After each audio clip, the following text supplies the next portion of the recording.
Bonjour et bienvenue sur Écolo Bio Nature, je suis Isabelle Brunet et mon but est de vous aider à augmenter votre autonomie alimentaire. Alors aujourd'hui nous allons faire un peu le tour du jardin et voir ce qui pousse.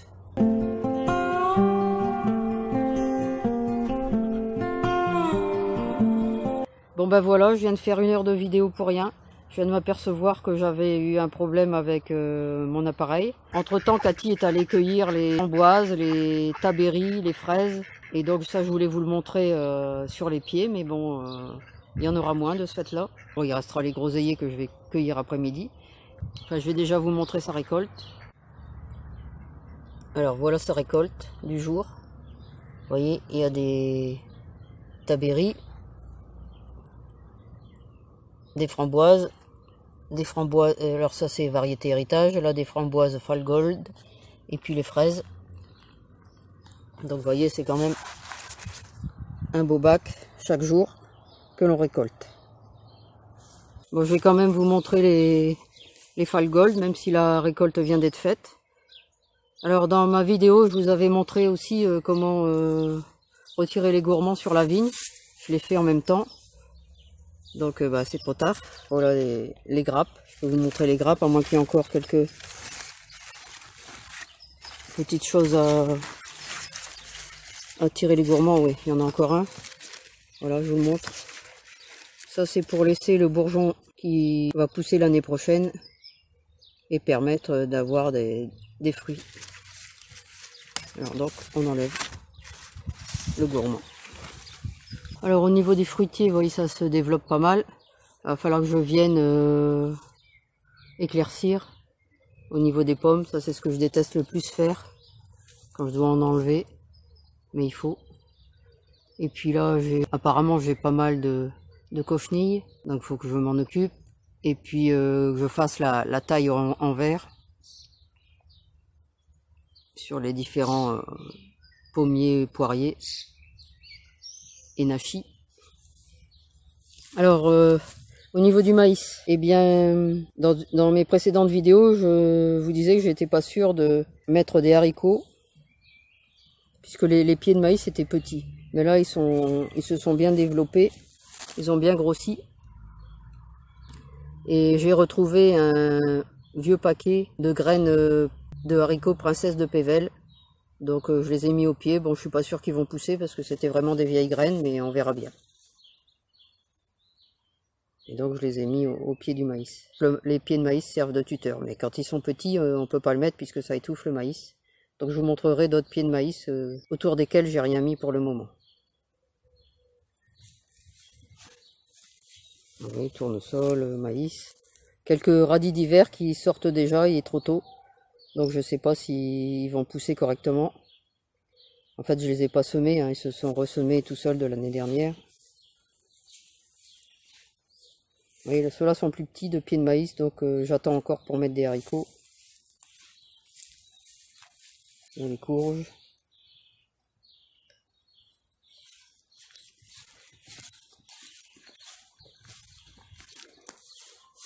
Alors cette année, j'espérais goûter ma première prune rubis.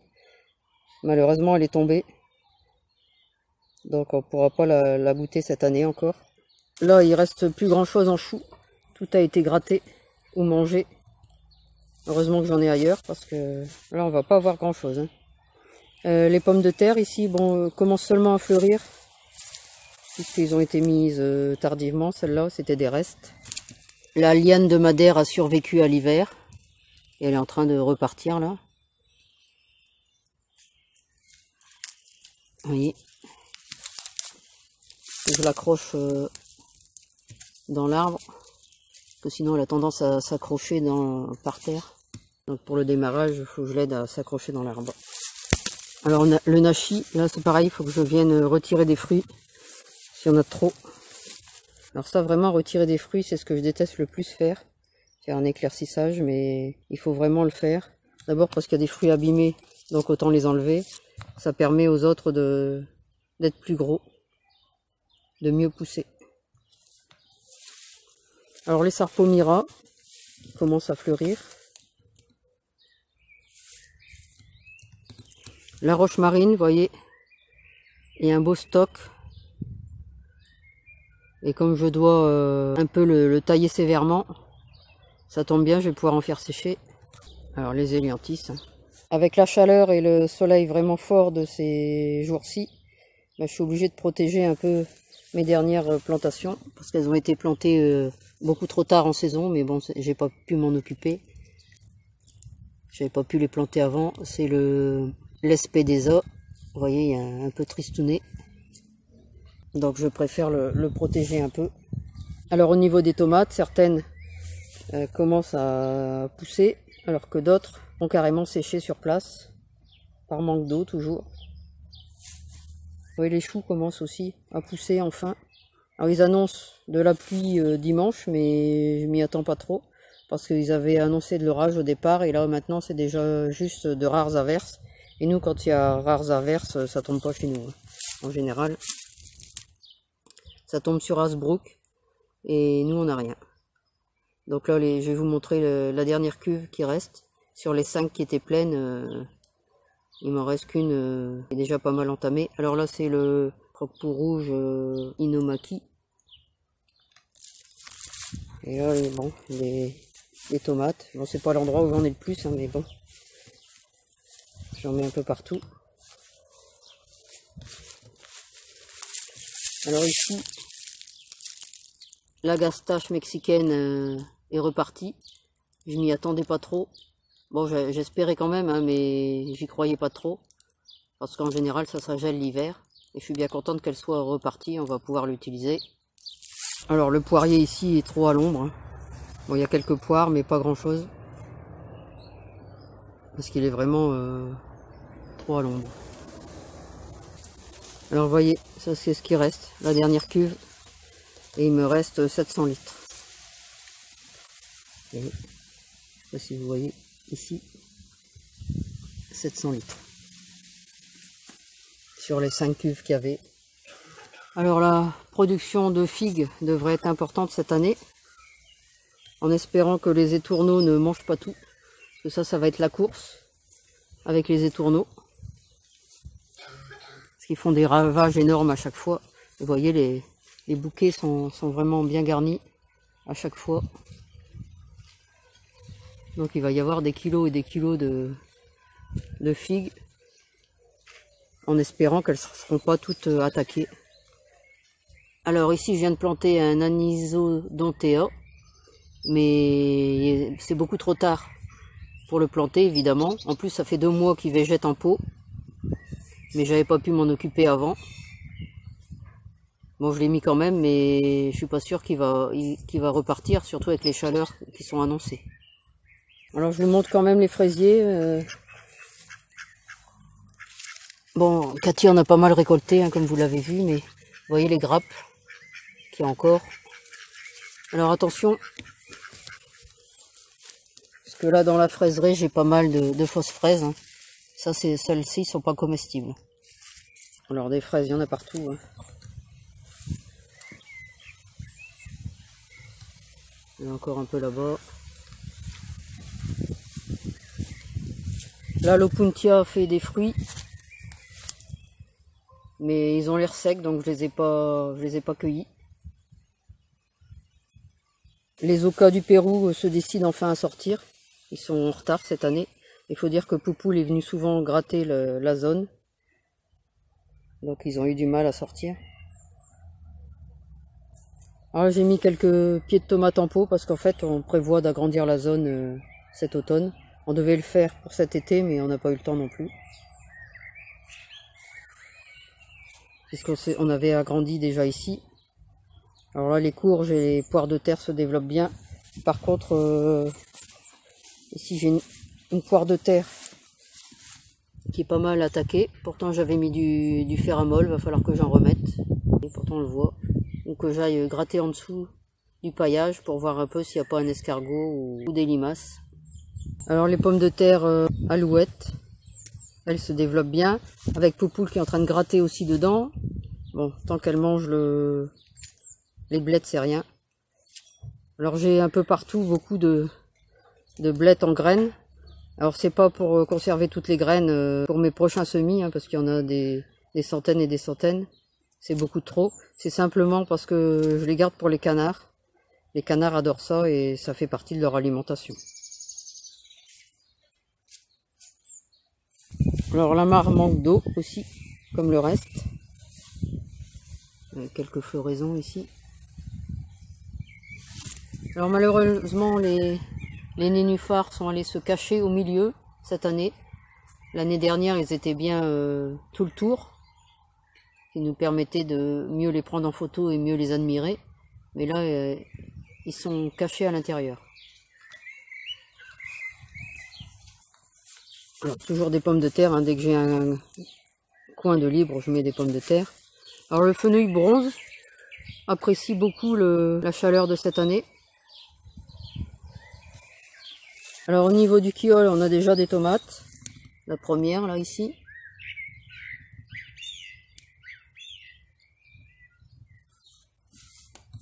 Et alors par contre les pieds de fraisier sont trop vieux ici. Donc je pense qu'il n'y aura rien. Il y a quelques fleurs mais pas grand chose.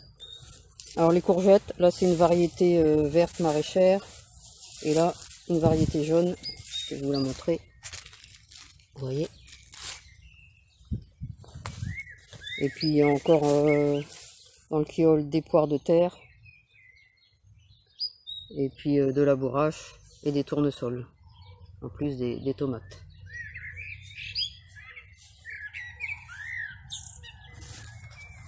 Alors les haricots d'Espagne blancs, qui ont eu du mal aussi à partir. Mais ça y est, là c'est parti et ça grimpe. Avec au fond les framboisiers. Hein. Grosse production de framboises cette année. Je crois que c'est pour tout le monde pareil. Là c'est la variété héritage. Alors au niveau des artichauts, ben, on a récolté un très gros. Donc le pied est tombé, l'artichaut était trop gros. Et donc c'est rien, il y avait des rejetons. Donc c'est en train de repartir. Et un plus petit qu'on a coupé ici. Et donc là j'en ai remis. J'ai remis 3 pieds. Et puis là c'est un rubus de l'année dernière dont je sais plus le nom. Faudrait que je regarde sur mes anciennes vidéos parce que l'étiquette s'est effacée.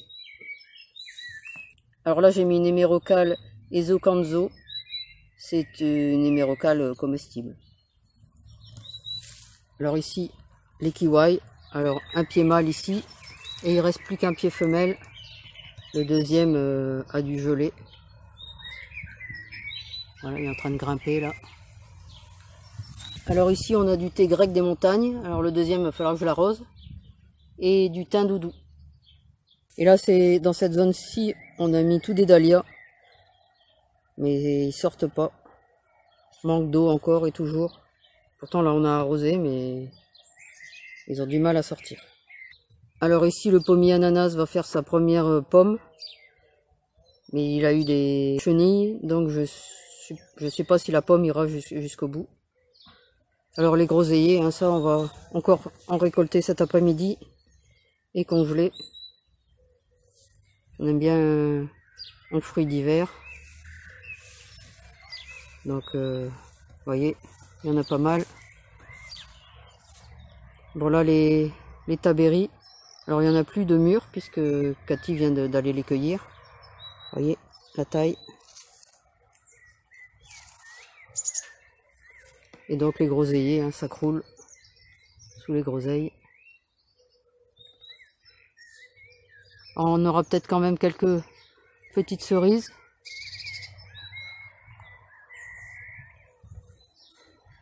Peut-être 3 ou 4 quand même cette année. Parce que c'est un rescapé. Hein. Une grande partie de l'arbre était tombée. Alors le prunier Reine Claude. Vous voyez la branche était cassée. Et finalement je l'ai pas coupé. Et on a bien fait puisque les fruits ont l'air de pousser quand même. Donc je vais attendre la récolte des fruits pour couper la branche. En fait on a réussi, pour ceux qui suivent mes vidéos régulièrement, la branche était sur la serre. Donc on a réussi à la dévier et à la ramener jusque là. Sans qu'elle se casse totalement. Et donc on la coupera dès la récolte faite. Alors dans la serre, on va pas rentrer. Je vous ferai une vidéo spéciale pour les serres, hein, parce que là il commence vraiment à faire chaud. Parce que j'avais fait ma vidéo, j'avais commencé pas trop tard pour pas qu'il fasse trop chaud, mais comme je dois tout recommencer, maintenant il est 11 h et ça tape bien déjà. Donc tomates, chayotes, toujours des tomates. Là les céréales, c'est de l'avoine qui est un petit peu. Et derrière une salade Aurélia qui est en train de faire ses graines. Donc toute cette partie là, c'est des concombres et des poivrons piments. Puis là au milieu c'est tomates et poivrons piments également. Alors la mauve de Mauritanie, puisqu'on passe ici, qui est magnifique cette année, qui attire beaucoup les insectes pollinisateurs. Alors sur la mauve de Mauritanie, on peut manger les feuilles. Alors là, elles ont été attaquées par l'altise, mais quand vous avez des belles grandes feuilles en début de saison, vous pouvez en faire des aumônières. C'est toujours pas mal. On mange les fleurs, évidemment. Et on mange aussi ce qu'on appelle les fromageons. Vous voyez ici, qui sont le début de la graine en fait. Je sais pas si on le voit bien. Voilà, c'est le début de la graine, une graine verte. Donc je vais vous en cueillir une.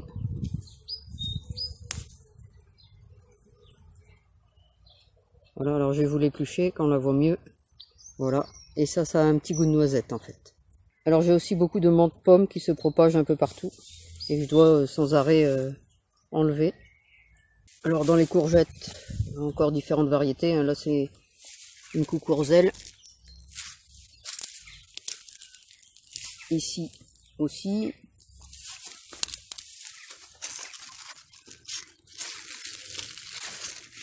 Là c'est une variété ronde de Nice. Entre la menthe et la courgette, vous voyez. Alors ici des pommes de terre bleu d'Artois. Alors il n'y aura pas grand chose parce qu'elles sont étouffées par la roche et par la menthe pomme. Et derrière on a des petits pois grimpants. Voilà, il en reste encore pas mal. Alors puisqu'on est là, je vais vous montrer de la saponaire officinale. Vous voyez, là j'ai 2 pieds de... On va enlever la menthe. Là j'ai 2 pieds de saponaire officinale. Et donc les feuilles peuvent servir de savon pour se laver les mains, par exemple. L'épinard d'Asie, hein, lui tout va bien. Continue de grimper. Et on continue la récolte des feuilles.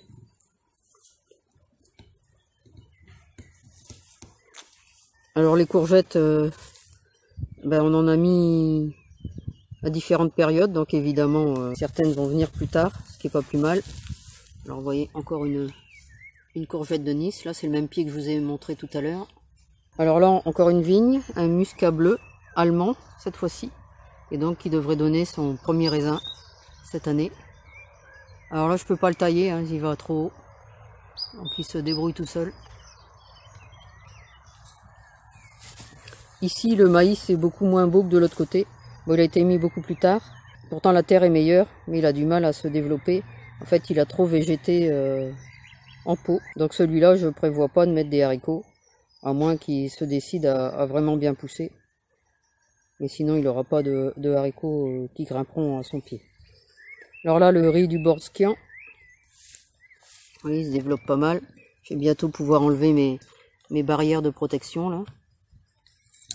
Alors ici quelques haricots de Lima qui ont un peu de mal à pousser, et puis en plus Poupoule vient gratter régulièrement la zone, donc ça n'arrange rien. Là les concombres poussent évidemment moins vite que dans la serre, donc il y en a là, en plus il y a de la roche et des blettes qui gênent un peu là, et puis du kénopode géant également, tout ça je dois l'enlever. Alors on a récolté les brocolis. Et là, il y a un chou de 2000 ans qui est en train de pousser. Et donc, les concombres, il faut que je vienne les accrocher. Un à côté qui s'accroche tout seul, là, mais là, j'en ai une paire à venir accrocher. Vous voyez, parce qu'ils sont gênés par les blettes. Donc, il faut que je vienne les accrocher. Alors là, on a les dernières salades de Jaco qui sont en train de monter, là. On a mangé tout ce qui était la cocarde. Oui, il reste quelques trognons enlevés. Elle était en train de monter aussi. Ici on a de l'Apios americana.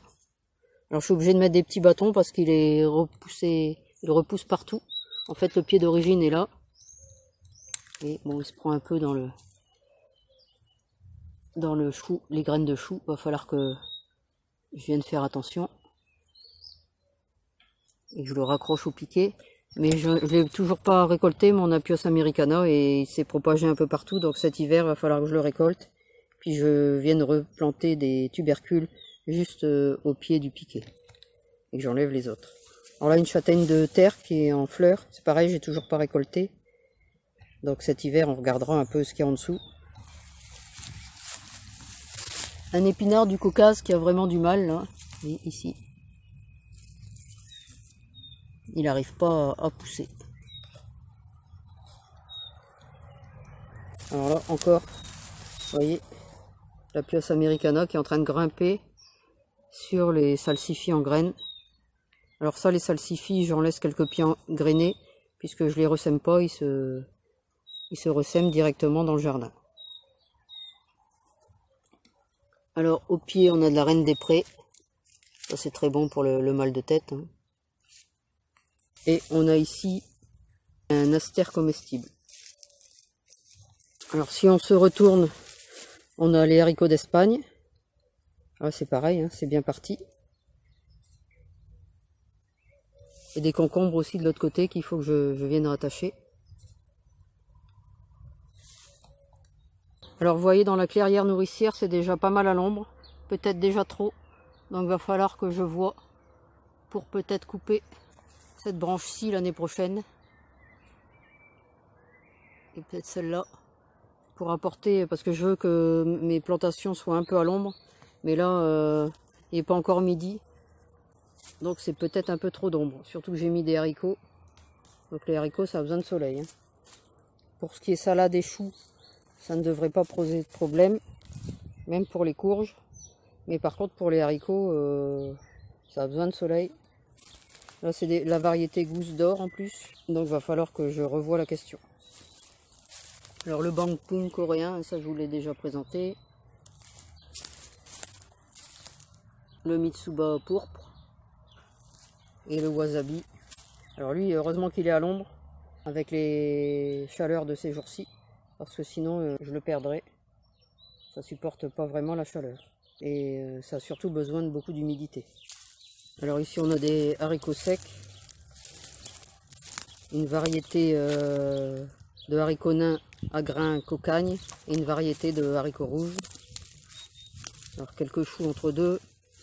Et puis des tagettes lucida. Ici et de l'autre côté.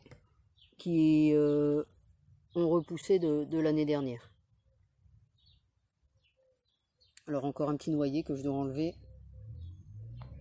Les dahlias. Alors pommes de terre. Pareil là ils sont pas encore en fleurs. Ils sont pas mal mangés aussi par les limaces. Ouais, il y a encore eu des attaques de limaces. Alors là on voit peut-être mieux que tout à l'heure la reine des prés. Et là elle va fleurir.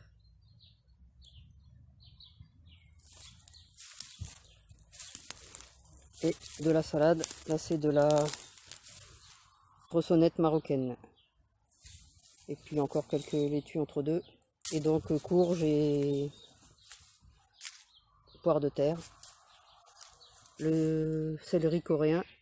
Puis les lupins blancs qui ont trop chaud. Vous voyez, sont tristes. Et il y en a plus que 3 d'ailleurs. Il y en avait plus que ça. Et donc là c'était des courgettes tout le long, mais il fait trop chaud aussi là. Ils ont du mal à partir. Et là encore un croque. Bon, on va s'arrêter là parce que c'est déjà une grosse vidéo. Alors, je vais vous montrer quand même le noyer. Ça devrait être une belle année à noix aussi. Vous voyez, des beaux bouquets à chaque fois. Et il est rempli, rempli, rempli, rempli. Donc c'est une bonne année à fruits, que ce soit fruits à coque ou fruits à pépins et fruits à noyaux. Espérons qu'il n'y ait pas de problème de météo. qui viendraient ruiner la récolte. Voilà, c'est tout pour cette vidéo. J'espère que ce tour un peu rapide du jardin vous aura plu. Alors comme d'habitude, n'hésitez pas à mettre un pouce j'aime, à partager la vidéo dans vos réseaux et à la commenter. Et puis vous pouvez retrouver de nombreux conseils et astuces sur le jardinage bio et la permaculture sur mon blog www.écolo-bio-nature.com et dans mes livres. À bientôt!